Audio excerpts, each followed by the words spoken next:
Hey everybody, Mike here. Just wanted to pop on in here and give a little orientation on these Oleos. I'm getting a lot of questions on the differences between them. We got a regular Oleo and you got the no bounce. I know a lot of you guys out there, most of you know, but obviously there's still a couple of people out there that don't know. So this is for them, not for all you guys that know exactly what you're doing. In any event, let me start out by saying the cases that hold the shock in place with the piston, the spring, all that. This is a regular Oleo, and this one is a no bounce case. Now, as you can tell, if I put them side by side, they're identical. Everything about them is identical. Now, there's only one thing that changes on these. The hole that fastens this whole hardware or unit in the case, you're going to unbolt this. Let me show you what I'm talking about. This slides in here. It's really tight. I don't want to really mess with it and put it in, but it slides all the way in, and then there's a hole here that will line up with that hole. So once it's in there, you're going to run the bolt through it, and that'll hold it in place. It won't come out. All right? So the hole on a regular Oleo is a 1/4 inch. It's a 1/4 inch hole. Now, the hole on a no bounce case is 5/16. Other than that, they're the same. You can actually interchange them. I mean, me personally, I like the bigger hole. It gives me a sense of security. I don't know. I mean, maybe I'm just dumb that way, but, or old school or old fashioned, however you want to call it, but this is a 5/16. So 1/4 inch regular, 5/16, no bounce.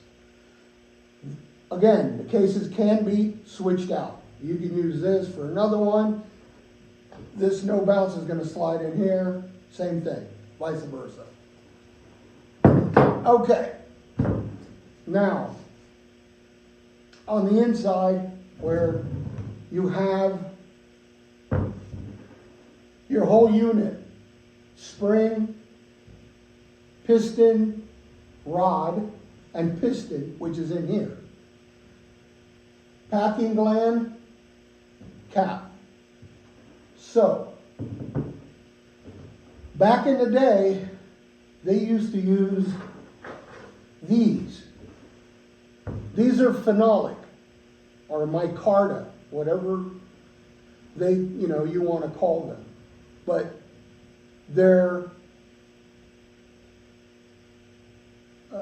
how can I say it? They're not aluminum, obviously. They're just phenolic material. If you have these on yours, by chance, now, you need to change them out.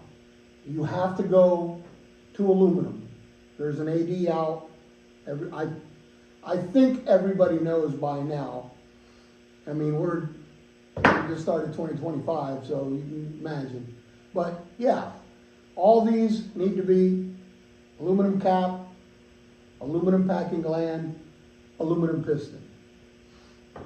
Now, that being said, the most frequent question, should I say, that I get is, Can you service a regular Oleo, an early Oleo? Yes, you can. Why do I say that? Obviously, you can take the cap off, you can slide the spring out, and you can take your packing gland off.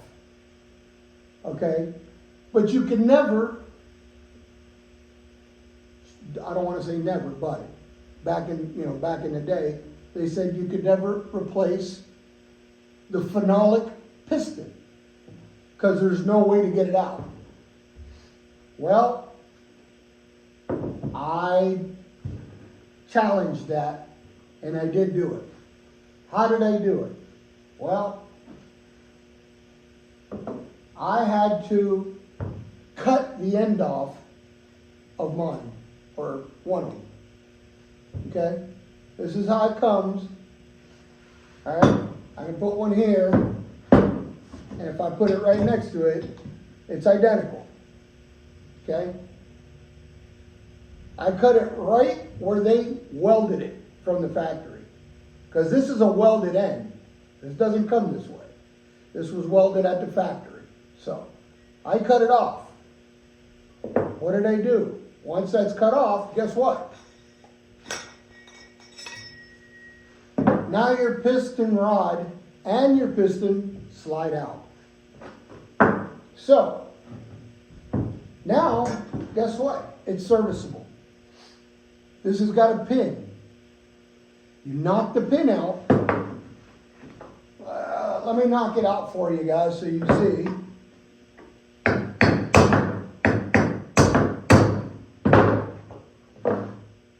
Oh man, it's on there. You can tell this is on there for a while.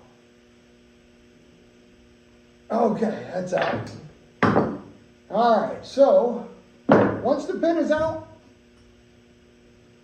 there you go. Your phenolic piston is off. So now you go to Aircraft Spruce, Univair, and order a new piston.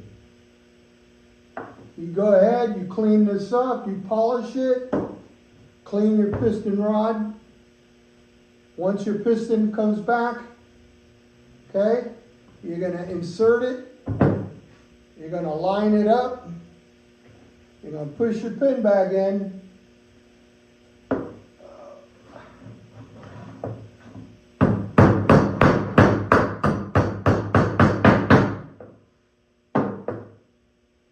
And you got a new piston, aluminum, just this is a for instance. And you're going to slide it back in, and you're going to weld your cap back on. You just serviced, they say, a non-serviceable Oleo. Okay, you TIG weld it back on, you're good to go. You just, again, you got to be careful. You got to line it up good, you know, but once it's cut, you can see where it's cut and how you cut it, and you put it exactly how you cut it off. There it is. TIG weld it back on, you're good to go. All right, once that's done, obviously you're going to change out your phenolic packing gland for an aluminum, and you're going to change out your phenolic cap for an aluminum one. Once that's all done, you're going to go ahead and buy your packing material, which I buy in bulk. I buy these rolls of 8 foot. You guys don't have to buy this. You're not going to rebuild your Oleos that much. I rebuild them, so I do buy it in bulk. I buy 8 foot of this graphite material or sealing material, and I believe, I don't want to misquote here, but I believe it was like $42 shipped to me. All right. Now, Aircraft Spruce and Univair does sell this packing material. I believe theirs is, I want to say a foot, I think, a foot, 16 inches, somewhere in there, and it's fairly cheap too. It's like 20 something, maybe 30 bucks delivered. So you can go either route. I mean, this is an excess. I mean, if you buy this, you can redo your Oleos probably for the rest of the life of your plane. Or you do yours, your buddies, and whoever else is, or maybe your club. Now, oh, and it's 3/8. I apologize, forgot to mention that. It's 3/8 material.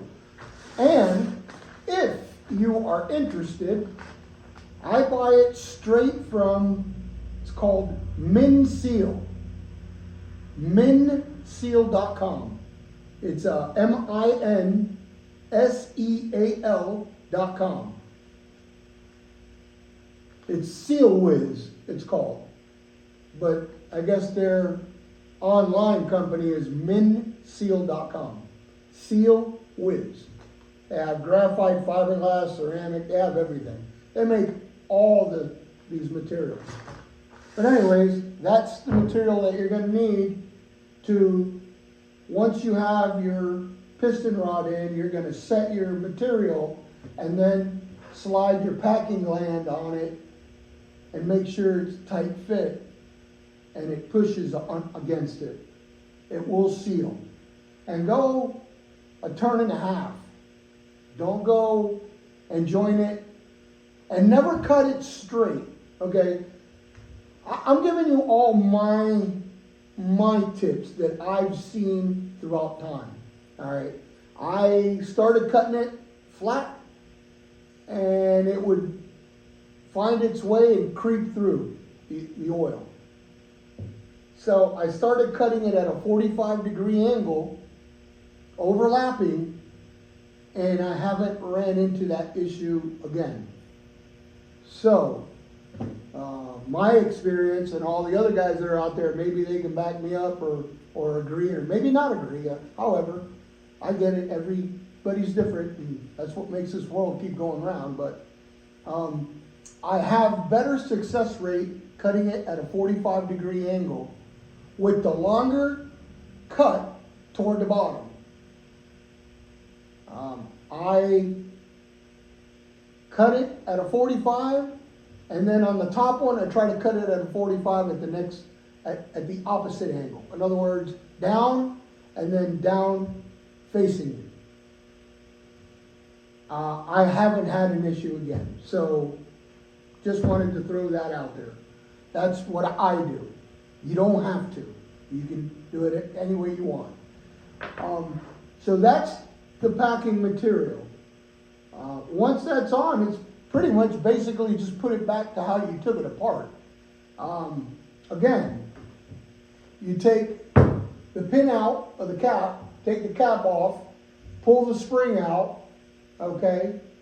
And then you can pull your packing gland off, take out your material, clean it as best as you can. If you already have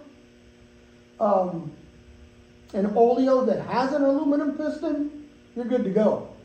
You're halfway there. Okay, you don't have to cut this, or you don't have to mess with it. You're going to clean that real good. You're going to put it in a parts washer, wherever, clean, grime, everything. If you want to sandblast it, if you want to wire brush it, whatever you guys want to do. Just clean it as best you can and try to put some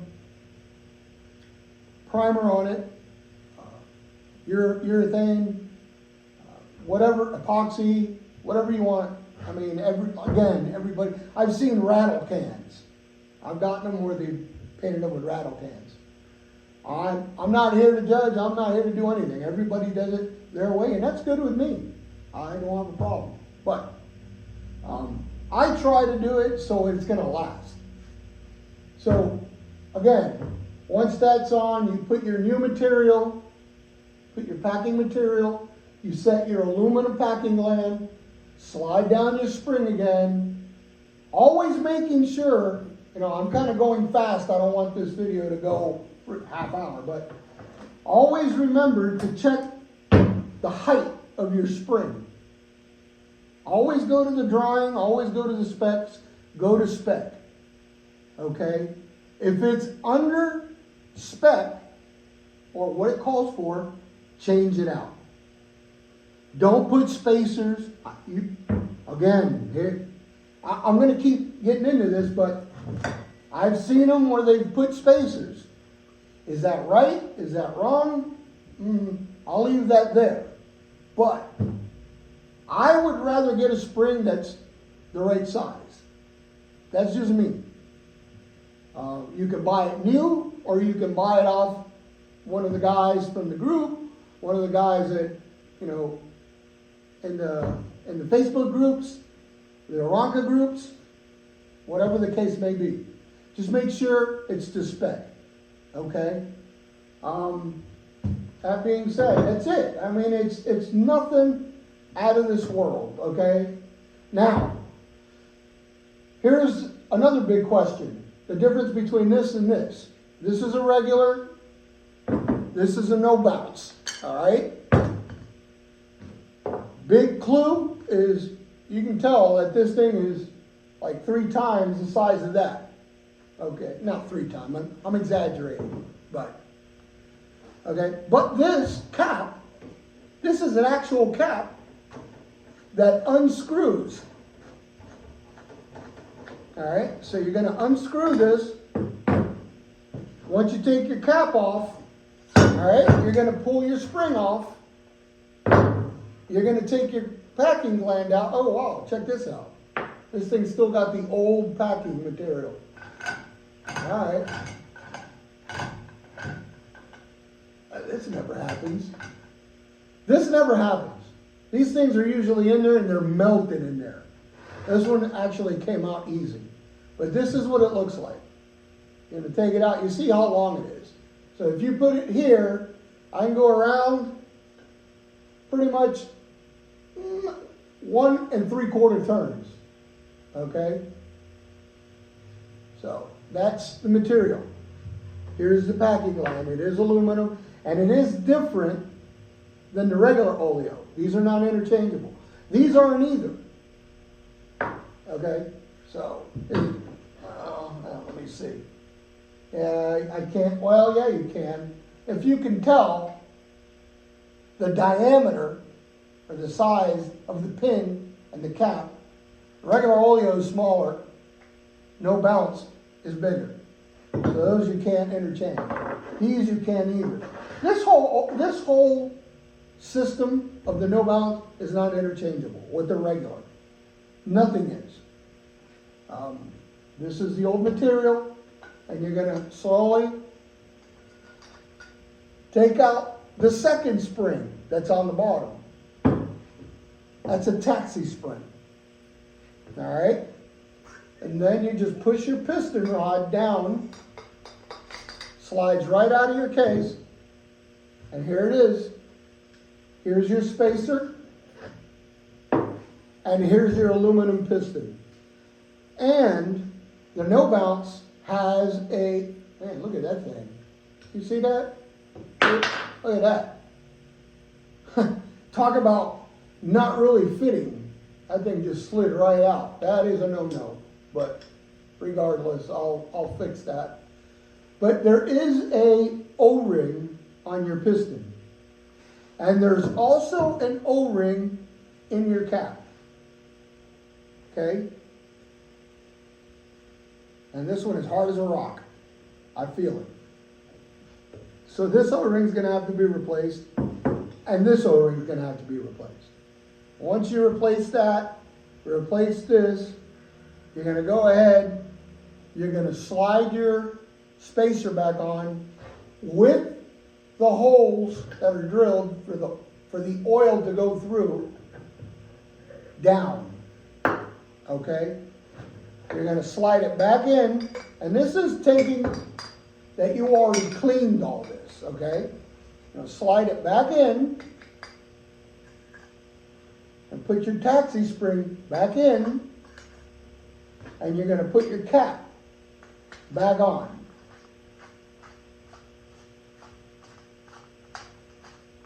All right? Once that's done, you pull your piston rod out, you get your new packing material, all right? And you set your packing material. I'm just going through this real quick, just so you guys get an idea of how it goes back together. All right? And your packing gland, all right, it goes only one way. The dish, this is a dished side. The dish side goes down. It's actually going to push that packing material in, okay? Then you're going to put your spring back on. You put it in a press. You press it, and you put your cap on. Now, if you can tell, just real quick, you can tell the difference between a regular Oleo spring and a no bounce. Totally different. This thing is twice as thick as this spring. Obviously, it's shorter, but it's, I mean, you can't, if you try to bend it, you can bend it, but it takes a lot of effort. This thing, no big deal. That's how come when you land with this system, you bounce. Because this is really hard. There's no, it really doesn't compress. This does give. And the taxi spring helps you to keep it firm. Because this one gives. So this one gives, this one doesn't. Kind of, they compensate each other. That's why it works so well. This one, not so much. Still works. Still a wonderful spring, but two totally different systems. That's pretty much it. I just wanted to give you a breakdown real quick of differences. You know, just to recap, your cases, remember the only difference is the bolt hole. 1/4, 5/16. That's it. You can interchange them. Now these are not interchangeable. Okay? Now you can slide this in the regular, but you can't slide it in here. Holes are not the same. Okay? So you can always use that case, but if you do, you got to remember, you got to remount your cap, because it ain't gonna work. All right, the holes are, again, they're different. Obviously, 1/4 inch, 5/16. That's it. Nothing to it. So don't get intimidated. Don't sweat it. Venture on doing this. It's not hard. As long as I really didn't mention this, and I'm going to briefly mention this. As long as your case for your piston rod, your oil light bushing is good, you're good to go. If your oil light bushing is not to size, to spec, that's a bear. I would suggest it's easier to get one that's within spec or buy a new one than trying to go and change out that oil light bushing. I can tell you it is a bear. You got to make a tool to slide that liner out, and it's hell. And then once that's all done, if you get lucky and you pull it out and nothing happens, when you put the new one in, then you got to knurl the top. So now you need another tool to knurl this end so that oil light bushing stays put. So I've been lucky and I haven't had to change them, but I know people that have. And I don't want to do it. If I have to do it, I will. I know how to do it. I know what I need. But again, I haven't had to do it. But don't want to keep stretching this out. Just wanted to give you a brief description on these. cases. I hope that helps you understand a little better. If you have any questions, please give me a shout, drop me a comment, not a worries. I will answer it. I might not answer immediately. I'm always running around. But I will gladly help you if I can. All right? All right, guys, thank you for hanging out. Thank you for listening back me babble. But I hope this helped you. And till the next one, peace.